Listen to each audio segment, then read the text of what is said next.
Perrine Semon-Naïm qui va me rejoindre à présent. Vous êtes directrice générale du CNRS, directrice de recherche, pardon, et professeure attachée au département philosophie de l'école supérieure ULM. Bonjour.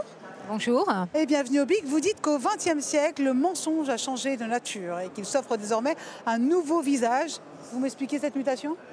Oui, c'est ce qu'on appelle, vous savez, les vérités alternatives. C'est-à-dire qu'on n'est plus dans le domaine du vrai ou du faux, mais on oppose des vérités les unes aux autres.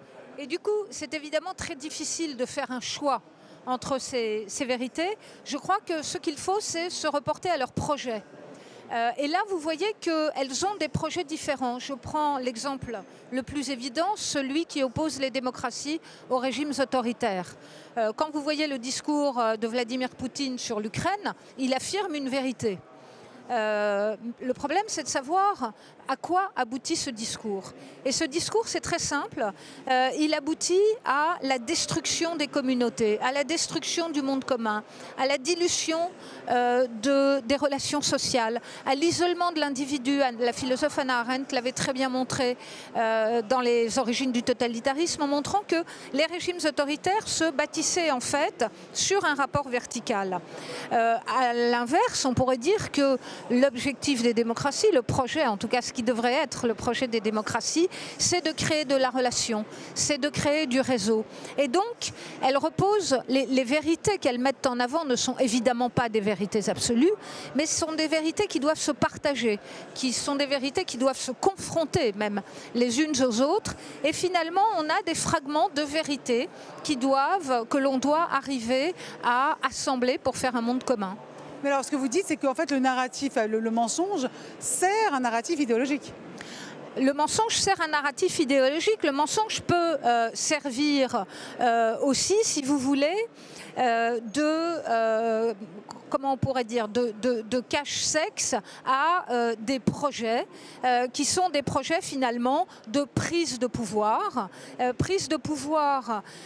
contre lesquels il va être très difficile de lutter parce que ce sont des prises de pouvoir qui visent à changer la réalité, à modifier la réalité et pas seulement le rapport que nous avons avec elle. C'est pour ça que la vérité est quelque chose de précieux, qu'il faut se rendre compte que c'est en réalité une construction, que c'est quelque chose qui bien sûr évolue, mais qu'il faut absolument sauvegarder. Vous dites que c'est difficile justement de lutter contre ce narratif idéologique.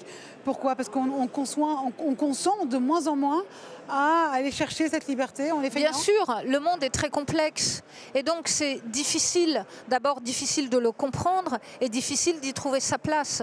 Or, les discours idéologiques, eux, vous décrivent une réalité qui est noire ou blanche, jamais grise, et donc quelque chose qui est simple. C'est d'autant plus simple qu'il repose sur le schéma qui est celui ami-ennemi. Vous n'avez plus d'adversaires, vous avez des ennemis, et donc si vous voulez, soit vous êtes dans un camp, soit vous êtes dans l'autre. Oui. Donc ça offre des points de repère qui sont immédiats et qui fonctionnent d'autant mieux que les individus aujourd'hui dans nos démocraties, parce que nos démocraties sont imparfaites, parce que nos démocraties sont faillibles, les individus ont beaucoup de ressentiments.